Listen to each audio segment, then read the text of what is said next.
Welcome back. Last week, MCTV News started a series of interviews with candidates in the Morinville-St. Albert riding ahead of next week's Alberta provincial election. Joining us today in studio is NDP candidate Natalie Birnie. Thank you very much for taking the time out of your day to stop by and talk with us. I'd like to begin by asking you, what got you interested in politics? Well, first of all, thank you for having me. This is great. What got me interested in politics? Well, I've been a small business entrepreneur since I was in my early 20s. And I've been the Atchison Business Association Executive Director for the last 10 years. In that tenure, I was tasked to work with all levels of government and to lobby for a $125 million highway and overpass that we need through Highway 60, right through the middle of Atchison. When I went through two consecutive transportation ministers, conservative ministers, and including the Minister of Finance at that time, and got nowhere. We just basically got lip service from them, which was very disappointing. And then the Natalie government came in. I wasn't sure about them, and I started to work with them. They listened, they really cared, and we received our funding just this past January, $125 million for a much needed new road. So then I saw Rachel Notley at a luncheon, and she was speaking about why people get into politics. And it struck me then that I had a lot of business experience, a lot of community leadership experience, and the NDP, being such a young party, could use some of that experience. And I'd like to come on board. I would like to help keep this ship guiding straight, and that's why I'm here. So what do you think is the most important issue for voters in Morinville-St. Albert, and how will the NDP continue to address this or these issues?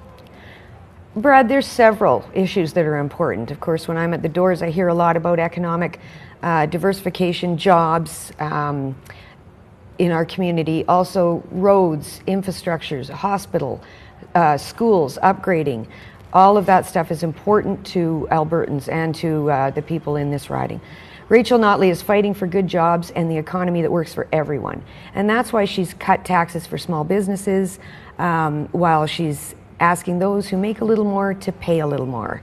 It's why she's invested in targeted incentives for job creators, and she's raised the minimum wage. We'll protect things that matter to families, like healthcare and education. And we'll balance the budget by 2023-24 without making reckless cuts that hurt us like we've seen in the past. She's also started a huge diversification project in the province that we have needed for years. There's some exciting new businesses coming in here that are really going to create jobs.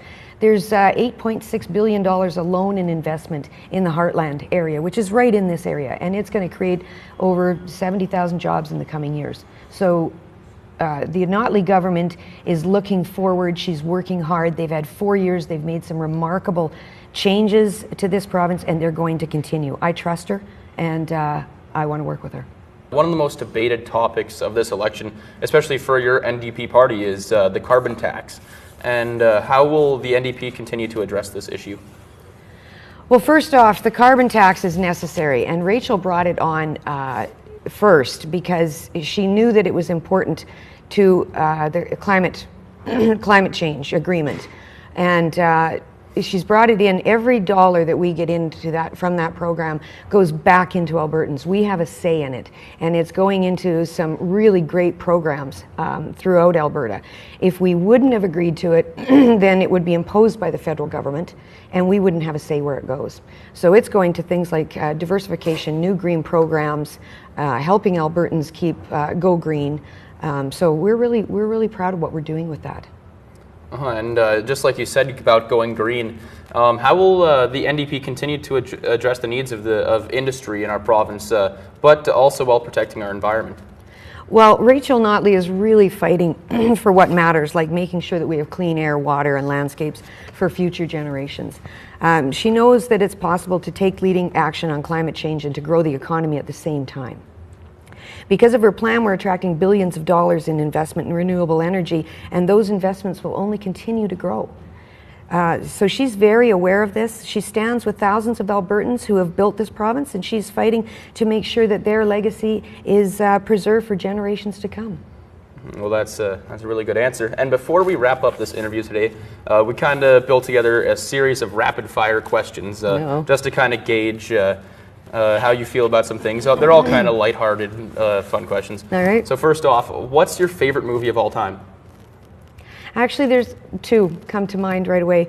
Rob Roy and Shining Through. And I don't know if you'd know them, but one is a Scottish movie and the other one is about World War II. And what musician is always on your playlist? Oh gosh. Well, I'm a country girl at heart and I really like country music. So Alan Jackson is one of my favorites. I can actually relate to that too. And what is your favorite book? Oh, there's a few. But I just got a new book from Amazon from a young colleague, actually, of mine, who's actually brilliant. He's a young gentleman, and he wrote a book called The Melting Queen. Bruce Cinnamon. It's available. It's out there now, just released, and it's a remarkable book on Edmonton. It's a fictional, but it's about a festival in Edmonton, and it runs through the history of it with his wonderful humor and quick wit, and it's an excellent read, absolutely excellent read. Well, from us being from the Edmonton area, that probably is a book that we should pick up. And do you have a go-to comfort food? Oh boy, do I ever. Popcorn. Popcorn should be a staple food for everyone. If you could go anywhere on the planet, where would you go? Anywhere tropical. Anywhere tropical. Get out of our cold weather. Always, yes, I love warm weather. Lastly, this is kind of more sci-fi, but Game of Thrones or Avengers? Oh, hands down, Game of Thrones. Easy, easy. And lastly, in closing, why, if you have a quick little ramble to go on, in closing, why should voters support you and your party? Well, this election is about who will fight for everyday families, which is why Rachel Notley has put forward a platform that includes protecting healthcare, investing in shortening wait times, supporting seniors, making life affordable for families, by putting in $25 a day daycare. She is one of the best, most competent leaders we have had in this province in a long time, and I trust her. I'm running because I trust her. I'm very impressed with the remarkable things that she's done in 4 years, and we want to see her have 4 more. Well, thank you very much for coming in onto the show today. It was great talking with you.